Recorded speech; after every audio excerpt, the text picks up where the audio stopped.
that they're not able to be here, but they'd like to be able to catch up. So that's why we do that. It's on the website. So if you have to miss a class, you feel free to go to the website and catch up. What that means is this is a Bible study, so I'd like to have some back and forth. A little awkward, but we'd like to get you on the microphone. So I do have a microphone that I'll pass around when people want to talk. Thank you so much for being here. My name is Paul Navarre. For those who haven't met me before, I am a lay person in the congregation.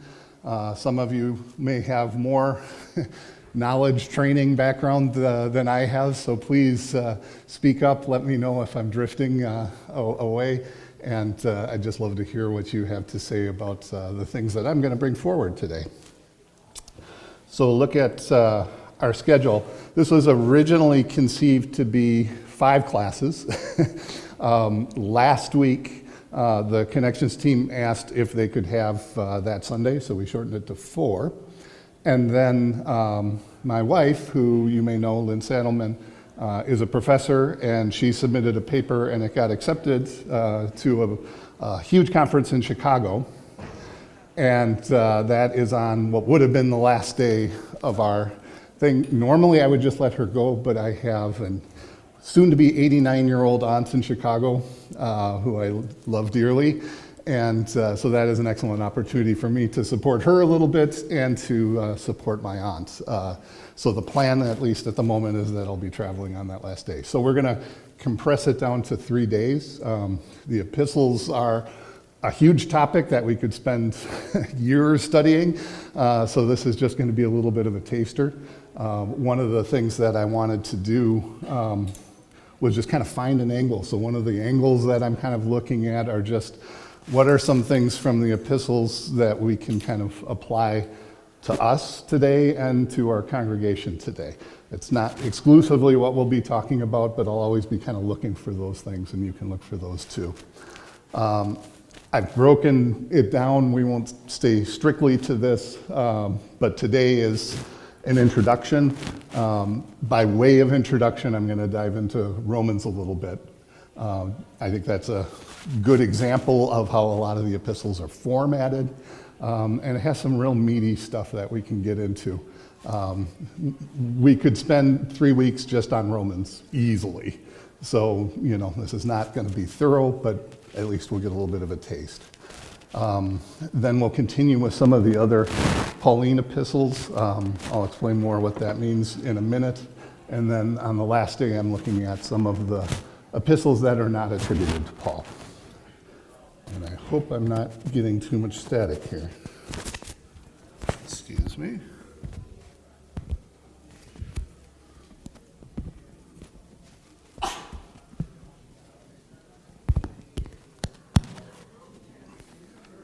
Let's try it this way. Here, let's try that. Okay, hopefully we won't get any static here. Okay, so let's just start. What is an epistle? Does anybody have any? It is a letter, thank you.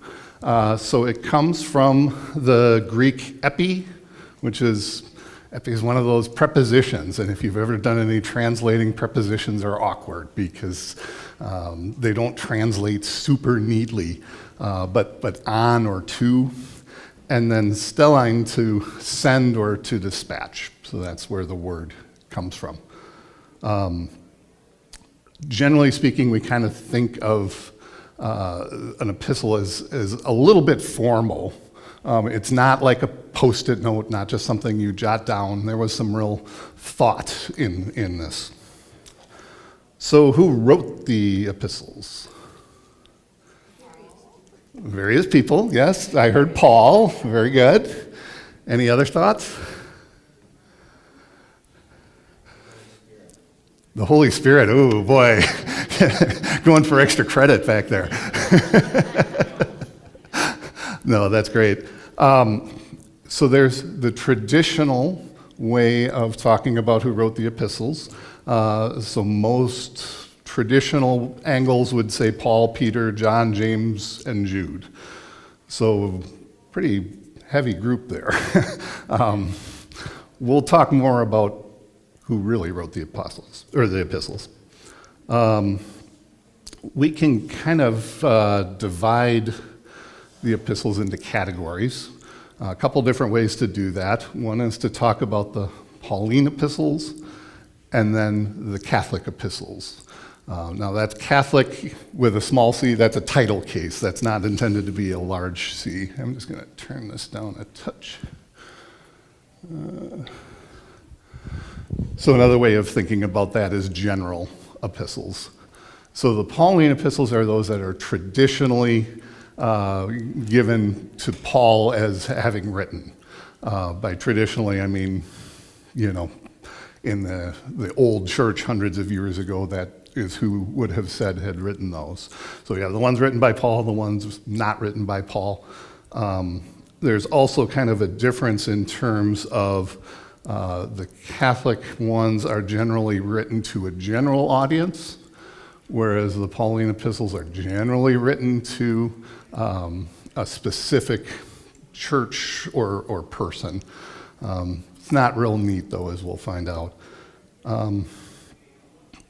So these are the ones that are generally categorized as Pauline epistles.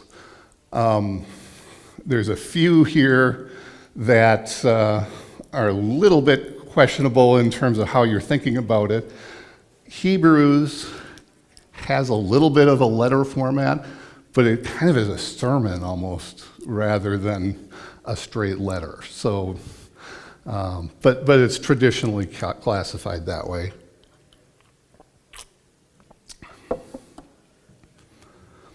So which ones were actually written by Paul?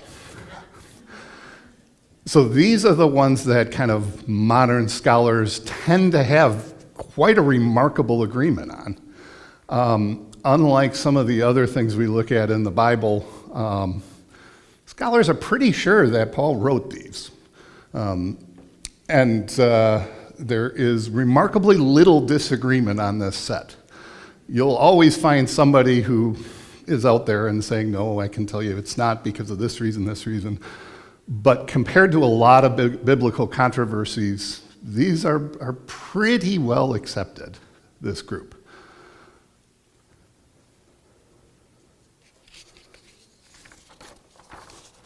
So when we get to these are the Pauline ones that we classify as Pauline that are not universally acclaimed as being written by Paul. Ephesians seems to bring up a lot of fervor for the anti-Paul couldn't have written this group. Beyond that, maybe vaguely they kind of go in order of how much people think it might have been Paul. The later you get, the less modern experts seem to say that they were written by Paul. It gets a little confusing because some of them, when you read them in the first couple lines, it says, this was written by Paul. But there's really good evidence in a lot of cases that they actually weren't. Ephesians is a good example of that. It does state in the book of Ephesians that it was written by Paul. To give you an idea of why experts feel like it probably wasn't, the language is quite a bit different than some of the ones that are really documented as being written by Paul. Paul tended to use pretty short sentences, although we're going to see a couple that are ridiculously not short, but he kind of got to the point. And Ephesians is not really written that way. I've even seen some people say that Ephesians is just written better.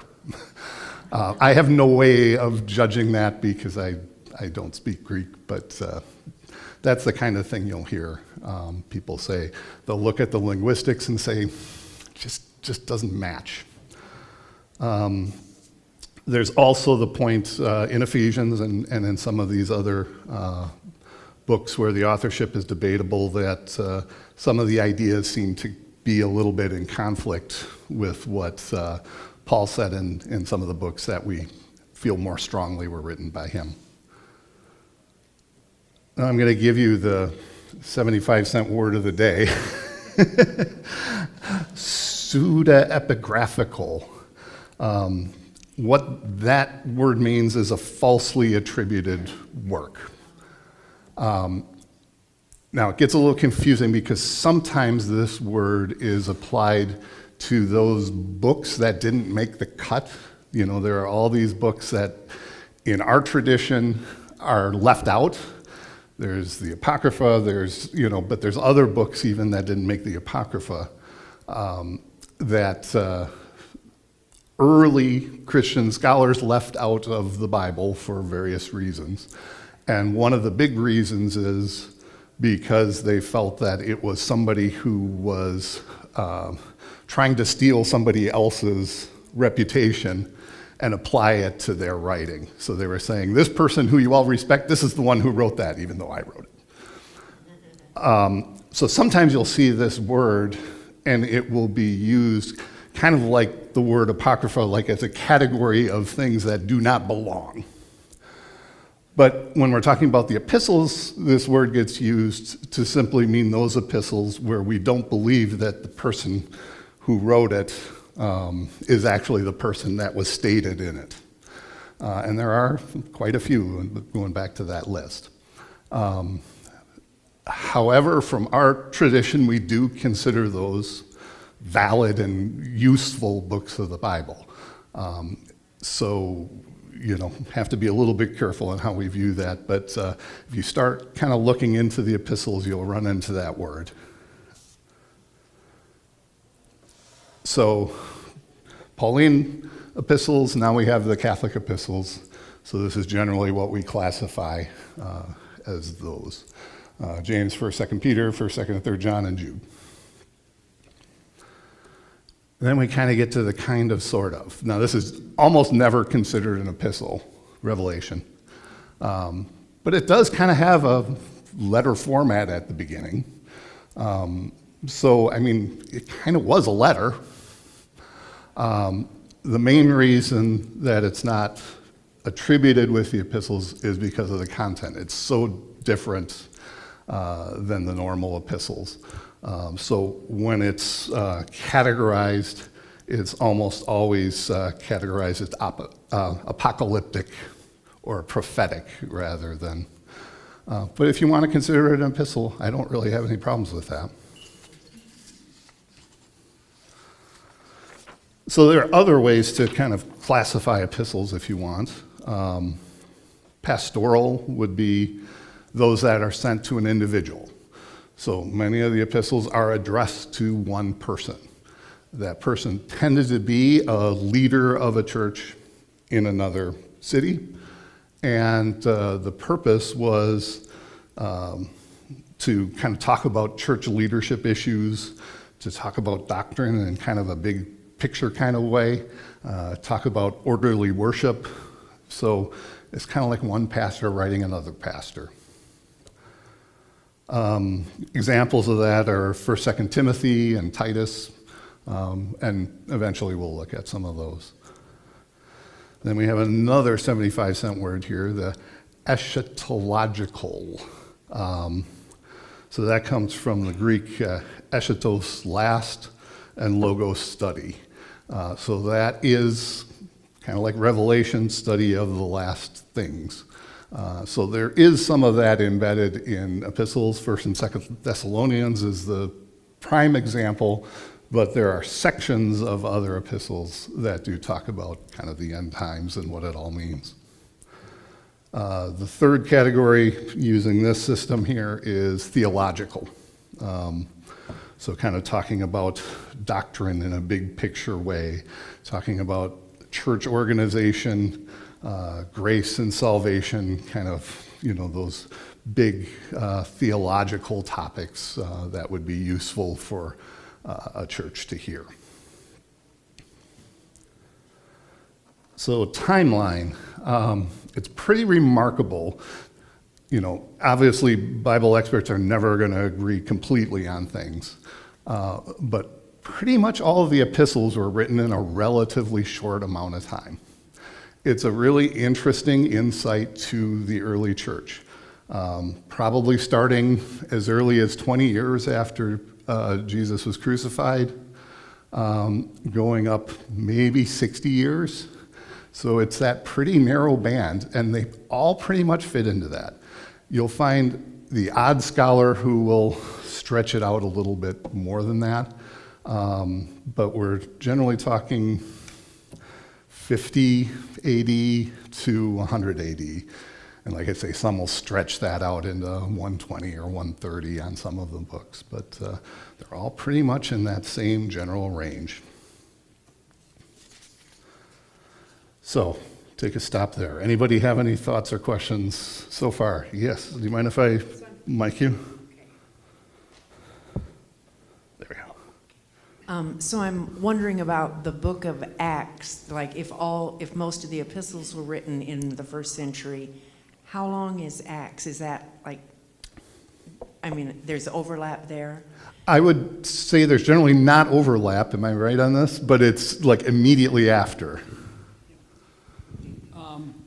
The interesting thing about this is, of the 7 that you had up there first that are almost unanimously considered to have been written by Paul,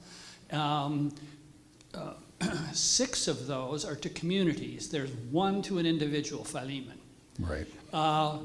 Those would be at the earliest stage of your timeline, which makes them, by general consensus, the earliest documents in the New Testament, earlier than the Gospels.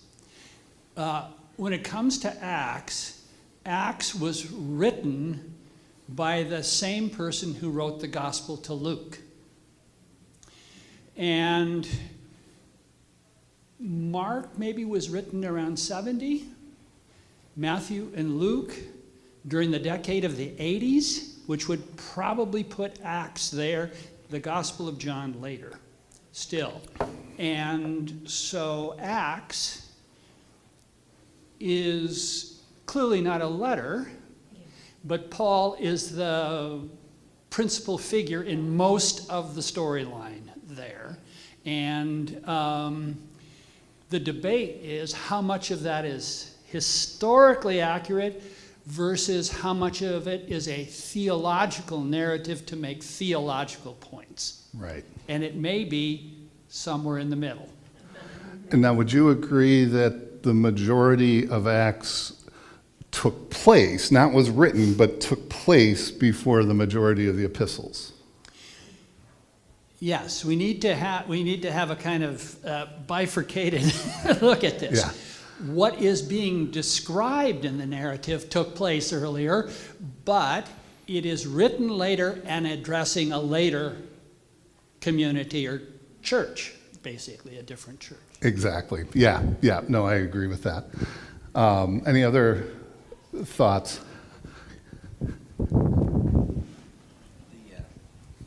I was a little surprised that 1st and 2nd Timothy weren't from Paul. Can anybody expound on that? So, Timothy was he was the mentor to Timothy. At this moment, I don't have a lot to comment on that, so I will hand over. I have more than I should comment on. It's appreciated, believe me. From a scholarly point of view, I'm on record of saying that it's less likely, rather than more likely, that 1st and 2nd Timothy and Titus, it's more likely that they're not from Paul. But there's a real debate over that. And it's interesting. I've written a couple of books on this. The evangelical Christians are not so sure, because their notion of Scripture is a little bit troubled by the fact that the texts say they're written by Paul. Catholics don't have any problem with it. Mainline Protestants don't have any problem with the prospect that they're not written by Paul, but they're attributed to him. And we would consider that kind of shady deception if you write in somebody else's name. In that world, that was not true. They see themselves in the school of Paul. Yeah. Yes. And as Paul said, maybe trying to lend credibility to what they're saying. The argument, and we don't need to go into this, gets much deeper than that about the language style, the theology, and if you really look closely, 1 Timothy and Titus are more like each other. 2 Timothy is an outlier.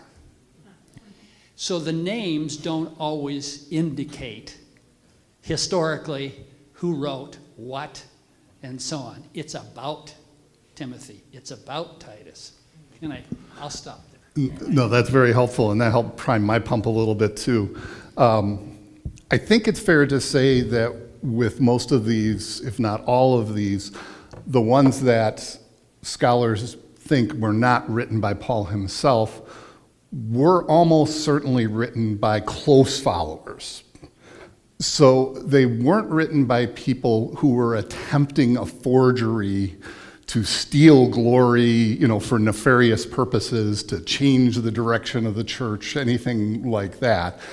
I think it's pretty fair to say that they were working with the best of intentions, and there may have been a cultural difference from then to today in terms of how you claim who has authority and whatnot. There may have been a little bit of sneakiness, but I don't think it was badly motivated. That's exactly right, Paul. Thank you.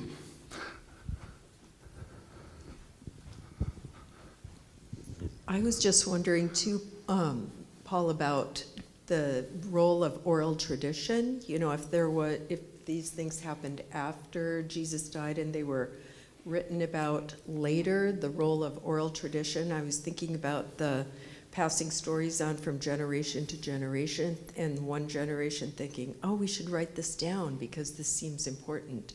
So kind of that whole theme. Sure.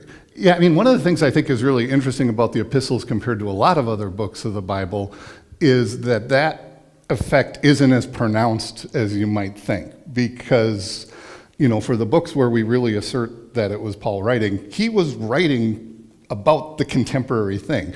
That's kind of the cool thing about a letter. A letter is really talking about what's going on right now. And I think that holds up in a lot of cases. And that may pertain, Michelle, more directly to the Gospels. And The to Acts. stories- and Acts. The stories about Jesus, the stories about Paul. The epistles are, for the most part, more theological, pastoral, as Paul has said, I think, rather than oral testimonies passed down. I think there's another factor with books of the Bible. I meant to comment on this before and I didn't. Generally speaking, we had these individual letters floating around. They weren't kind of compiled until around the 4th century. And that's really common with books of the Bible, that they weren't kind of made canon or put into the same structure as other writings until much, much later. And that's problematic, especially when it's narrative, when you're talking about stories, because the people who are then collecting those works probably have some sort of an agenda. When it comes to like Old Testament stuff, things being collected by Jews who are being persecuted by Romans, they had a really big incentive to kind of tweak a little bit the history of what happened to make a point that's relevant for today. And I think one of the cool things about the epistles is there was less incentive to do that. It was a letter, and there wasn't as much of an incentive to try to tweak what the person said to fit a narrative. Still might have happened. There is no way to know for sure that there isn't some things interjected. And in some of those ones that we are not attributing to Paul, there's some evidence that some of that might have taken place. But compared to other books in the Bible, I think it's fair to say there's a lot less of that. Any other thoughts? So let's go into Romans here a little bit. Okay, so who wrote Romans? Let's hear it. Paul. No, and most scholars believe that's true, except what does it mean to write something? So this is getting really pedantic here. But what does it mean to write something? Did he use the pen himself? Okay, that is an excellent question. So let's look at Romans 16:22. I, Tertius, the writer of this letter, greet you in the Lord. Now, who the heck is Tertius? Especially when it says earlier that Paul wrote it. Go ahead. The scribe. That's almost certainly the case. We don't have anything that documents that definitively, but we know two things. One, it doesn't make any sense to assume that he was the thought author of the letter based on the rest of it, but we also know that this was not uncommon for someone to dictate to a scribe who would then write it. Although in a couple of the later ones, he talks about writing it with his own hand. So, but it may have been convenience, So, let's see here. So where was it written? So we don't know for positive sure. It doesn't say specifically, I am in this town writing you, but we get a couple clues. So in Romans 16:23, Gaius, who is host to me and to the whole church, greets you. Erastus, the city treasurer, and our brother Quartus greet you. I don't believe we know anything more about Erastus, so that doesn't help us. Gaius, however, is found in Acts, so he is known in other places in the Bible, and it is said that he has a house in Corinth. So it seems likely, when we look at this, that he was probably at Gaius's house in Corinth. Gaius was a traveling companion of Paul for part of Acts. So if we want to look at a map here, that red dot is Corinth, so in Greece. So Corinth, after Paul's time, had a massive earthquake, and then they moved the city. So Corinth is an existing city, but the ruins, the modern city was not built on top of the ruins. So you can go still see the ruins today.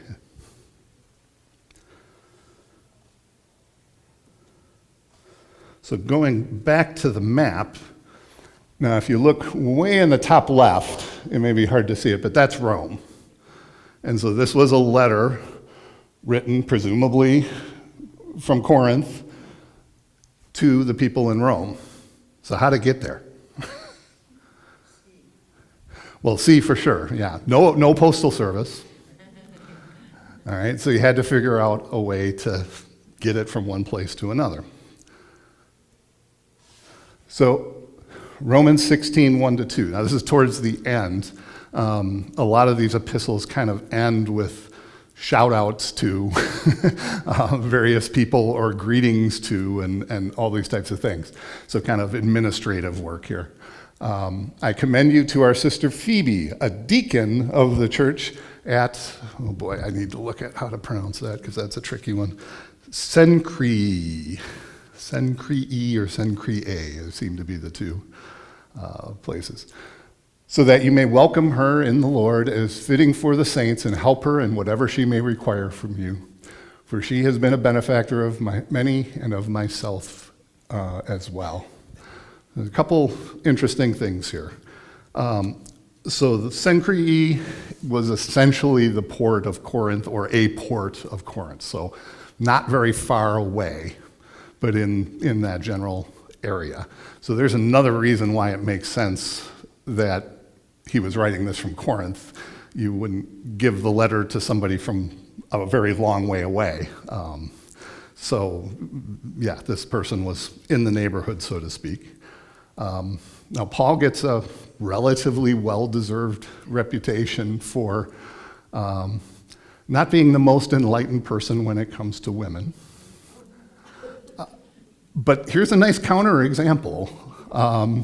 He is calling her a leader of the church and is sending her on this mission to go and deliver this letter to the Romans. So, the word deacon is interesting because we use that word today. And so one of the questions is, what did it mean back then?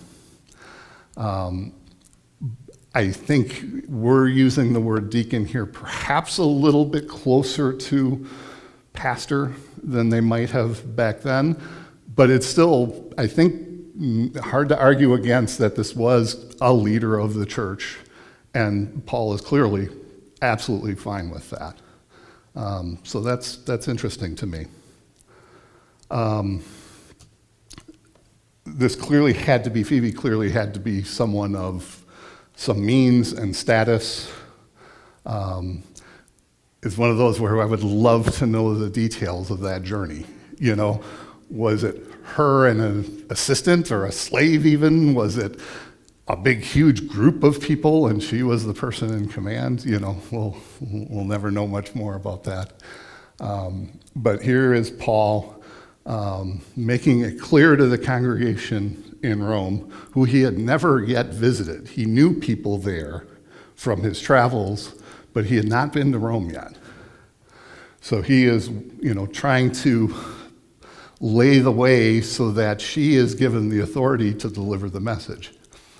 And so it's not hard to imagine that the first person ever to read the words of the epistle was a woman. Kind of cool. All right. Oh, one thing I want to just show you real quick because I think it's kind of cool. Let's see if I can do this without messing everything up. The good folks in Stanford, is that loading up something? They have created, how you have Google Maps and you can say, I want to go from Portland to Chicago, and it does that. They've created a map of the ancient world. So let me see if I can get this to work here. Bear with me for 1 second. So it is orbis.stanford.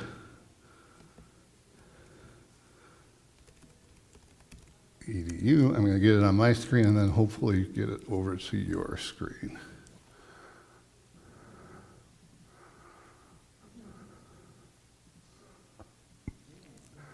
So we can do, it's already at Corinthus, which is Corinth, and we can go Rome, Roma. So you have to use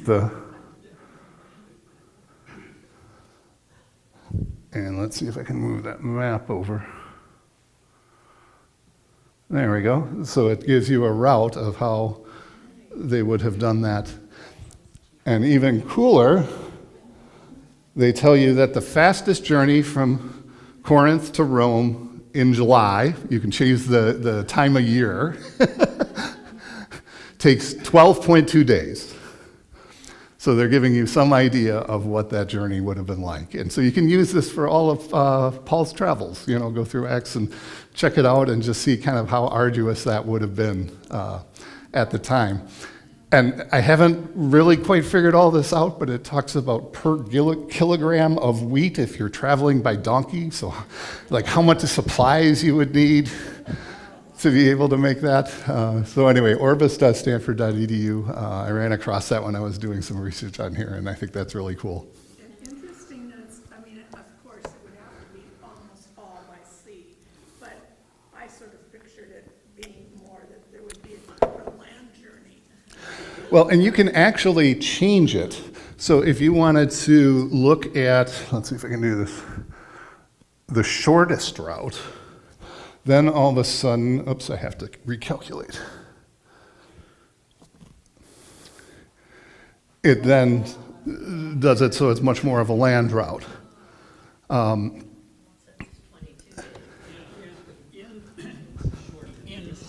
In Paul's day, or in this first century period, the main port to Rome was south. And so even if it went by sea most of the way, it was going to end up in Rome by land. By the late first century and on, the port of Ostia to Rome is going to be just outside present-day Rome, and that's where it would go by sea, almost right into the city. I think it's fair to say at that time, most travelers, if they could afford it, would take advantage of the sea as much as possible, because that was going to be the fastest and the least likely to run into robbers or what have you. But if you didn't have a lot of money, you had to pay people to do the sea, whereas if you're on land, you could walk, So if you didn't have a lot of money. Well, it's also a surprise to us. We think of the Mediterranean as a lake, basically. But in the winter months, the weather and the seas are just violent. And so if you're going in winter months,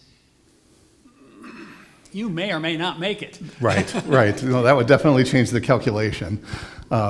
You can see too, I guess there's no really other way to do it, but they probably would have stuck to the land or closer to the land even more than that red line indicates for that very reason.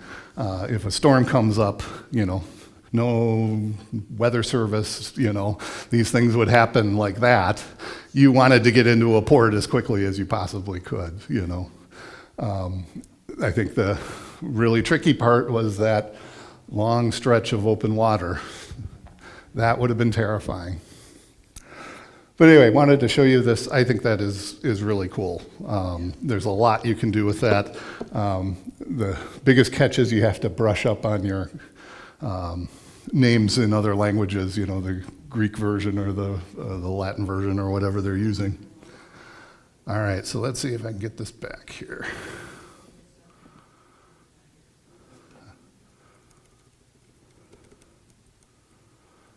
All right. So, any other questions or thoughts while we're there? Yeah. I wonder, okay, Sorry. how relevant do you think the Roman, like imperial Roman attitude towards women affected him commending Sister Phoebe? That's a really good question. I mean, I think, this new Christian church was definitely not Roman in the sense that they were breaking a lot of norms. And, I do think that it was bold of Paul to send a woman. But I think, there was a side benefit from his perspective too, in that it isn't business as usual. I don't know if you have any thoughts on that, but I do think, yeah, go ahead. Yeah, I don't want to No, it's all more than good. my share here. When we think about Roman society generally, it's very hierarchical. So if you're in an upper echelon, women are referred to often.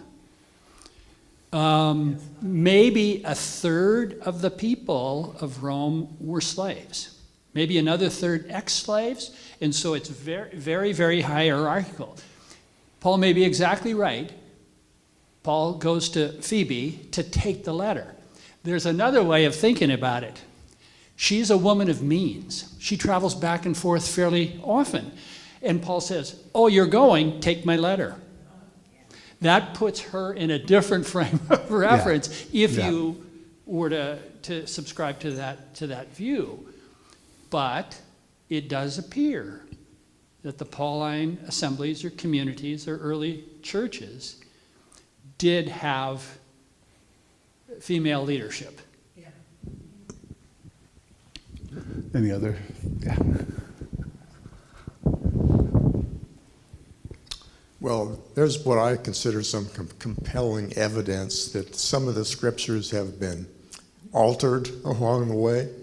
Like in 1 Timothy, you see some things about women being silent in the church, Paul too. things attributed to Paul, but likely, I'd say likely not Paul. Yeah. So there are various instances of insertions or interpolations in the scriptures. No, I think that's certainly possible, and it's not something we can prove one way or another. Was this modified? Scholars look for evidence. Does this sentence not match grammatically, or, those types of things? Or do we have an ancient manuscript that doesn't have something? We'll talk about this. Well, now's a good time to talk about this. So all of the passages that I'm putting up are in the New Standard Revised Version updated. So what are on the tables here are what we have in the church right now. Sorry that I don't know if you want any here. But this is the New Revised Standard Version. And what was it now? 10, 12 years ago, maybe a little longer? Yeah, they updated that. And one of the prime ways, or the prime motivations for updating it, were the Dead Sea Scrolls. So when they found the Dead Sea Scrolls, they found ancient manuscripts, in some cases written in the original language when all we had was a translation. And so we found out some more information that hadn't been previously known. Every biblical book, at least fragments of every biblical book, except for Esther, were found among the Dead Sea Scrolls. Right. And they're older than any other manuscripts we had by 1,000 years. Yeah. So just to repeat, every single book was found except for Esther. At least portions of it were still readable. And they were older than anything we had. One of my favorite things that they updated was David and Goliath. In the version that you have on your tables, Goliath is monstrous, like impossible to conceive of in terms of height. And in the New Revised Version, he's really tall. But you can at least understand that he could possibly be that tall. And some of the other measurements were tweaked that way. So those are obviously little details. There's some other factors in terms of one of the things that the version that we used did was it worked very hard to try to remove gender when it was made a default. So in other words, the original language did not specify male or female, but it got translated as male. And they did a decent job of that with this version, but this newer version, they went in and they did a lot more of that. So you'll find people on the internet who are saying, oh, they're distorting the original. I think they did a really good job of not doing that. If it says male and they meant male, it still says male, even when it's a little awkward to our sensibilities, even in this latest version. But in a lot of cases, the original language really doesn't specify gender, so we shouldn't do that today. And they really worked hard in this version. So why did I get onto that topic? There was a question. Well, we'll just carry on. But I do think it's really interesting to compare the versions. One more little digression here. One of the resources that I use a lot when I'm preparing these things is BibleGateway.com. So just on a super practical level, it's really easy for me to copy and paste stuff out of there and put it into a PowerPoint. That's really useful. But I do recommend this for a couple other reasons. What they have is a whole bunch of different translations. So you can go and get the King James version. You can get, the New Revised Standard Version, Updated Edition, so the very latest. You can get the Catholic Bible. You can get some of the things that are only in Jewish literature, all kinds of different things. And you can compare and contrast. I'm pretty sure there's even a way to get them side by side. And so once in a while, when I'm reading something and I'm like, this just doesn't make any sense to me, I don't understand the language, I find it helpful to look at some of the other translations. We have to understand that our Bible is a translation. And it is impossible, if you've studied a foreign language, you know this, it is impossible to convey all of the nuance from the original language in something without making it 10 times longer. Our Bible is the translator's best effort to convey as much meaning as possible, but there's interpretation in there, and there's a loss of subtlety. And, in a perfect world, we would all study, Greek, Latin, and Hebrew and become experts, and then we could make some of our own decisions. Practically, we can't do that, so this is a good way to try to get more information.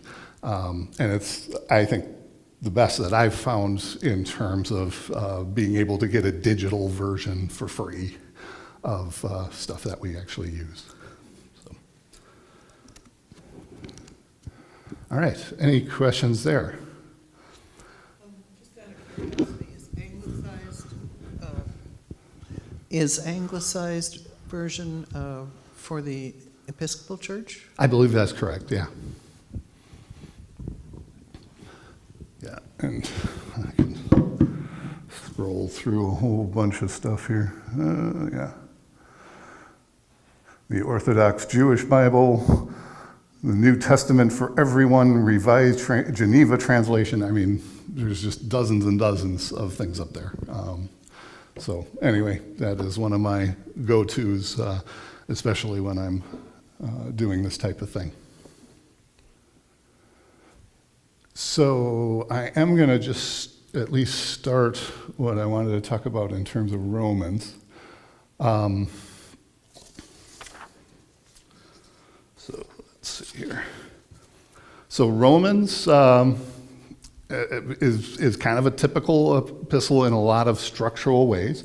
Starts out, let's get to the right one, with a salutation.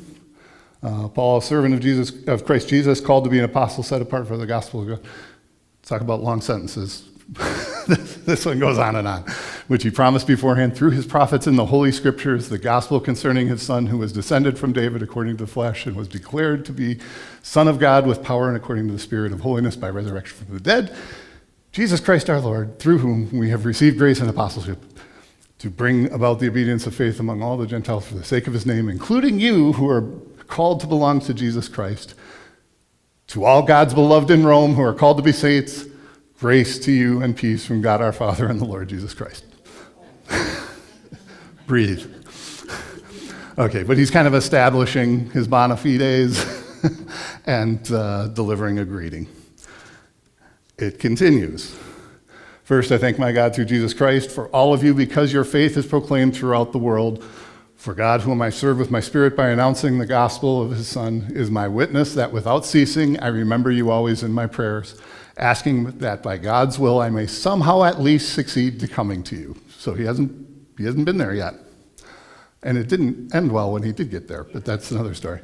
For I long to see you so that I may share with you some spiritual gifts so that you may be strengthened, or rather so that we may be mutually encouraged by each other's faith, both yours and mine. I do not want you to be unaware, brothers and sisters, that I have often intended to come to you, but thus far have been prevented, in order that I may reap some harvest among you, as I have among the rest of the Gentiles. I am obligated both to Greeks and to barbarians, both to the wise and to the foolish, hence my eagerness to proclaim the gospel to you also who are in Rome.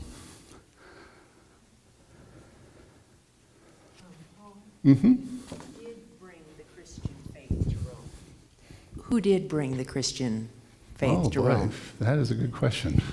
Because they were already there then while he was writing. Yeah. I mean, I do know that some of the leaders in the Church of Rome traveled with Paul to other places. But I don't know, is there one particular person you can say? I mean, Peter is also kind of considered co-founder of the Church of Rome, but I'm not sure if he was physically there. I'll try to find an answer. Do you have any thoughts on that? Or? Well, Aquila and Priscilla are with Paul in the East, but also In Rome. from Rome. Yeah.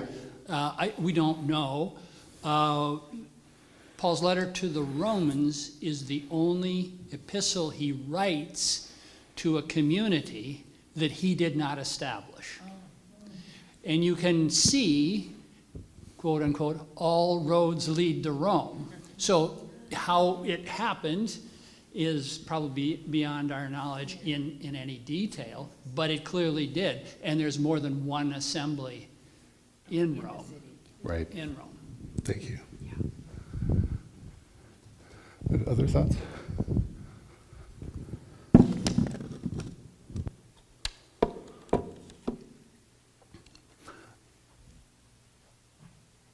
So this is one of the most pivotal sections of the Bible for Protestants, or at least we're led to believe that's true. Why is this so important? Maybe I'll just read it real quick. For I am not ashamed of the gospel as God's saving power for everyone who believes, for the Jew first and also for the Greek. For in it the righteousness of God is revealed through faith for faith, as it is written, the one who is righteous will live by faith. This passage or two passages are said to have kicked off something pretty major. Anybody make the connection? The Reformation. So Martin Luther, now understand, Luther was one to tell a yarn, but he talks about the moment of him reading this part of the Bible and the penny dropping. For him, this was the part of the Bible that made him realize that it wasn't about your works. You didn't do good works to get into God's graces to earn faith. It was faith that made you want to do good things. So this is exactly what Luther quotes. And speaking of quotes, the one who is righteous will live by faith is in quotation marks, and that's because it's from Habakkuk 2:4. So it's slightly different, whether that's translation or paraphrasing or what have you. Look at the proud, their spirit is not right in them, but the righteous live by their faithfulness. So, Romans is a really important book. And when we as Protestants want to kind of go back to why are we who we are, this is a good place to start. Have you ever heard of the concept of sola fide? That's the Latin for faith alone. And that's one of the prime things that Luther wrote about, and one of the prime things that caused that division with the Catholic Church. Because if you take the concept of sola fide, that means that all of that fundraising they were doing to build the cathedral in Rome, all of that through, what's the word I'm looking for? The indulgences, yeah, buying indulgences and all of that. That goes away, and that was a direct threat to the Roman Catholic Church. So anyway, that can all be traced back to this area. Boy, it's getting close to 12. Would you want me to go one more little section, or should we? I'm seeing a thumbs up. Okay, one more section. Okay. So in a matter of passages, he goes from this foundational piece of Protestantism, and then he messes it all up. Claiming to be wise, they became fools. I skipped a couple passages, so forgive the kind of clunky transition here, but they became fools, and they exchanged the glory of the immortal God for images resembling a mortal human, or birds, or four-footed animals, or reptiles. Therefore God gave them over in the desires of their heart to impurity, to the dishonoring of their bodies among themselves. They exchanged the truth about God for a lie and worshiped and served the creature rather than the Creator, who is blessed forever. Amen. Now strap in. For this reason, God gave them over to dishonorable passions. Their females exchanged natural intercourse for unnatural, and in the same way, also the males, giving up natural intercourse with females, were consumed with their passionate desires for one another. Males committed shameless acts with males and received in their own persons the due penalty for their error. Okay, so this is what is propped up by the fundamentalists who are anti-gay and wielded like a baseball bat. And it's tough.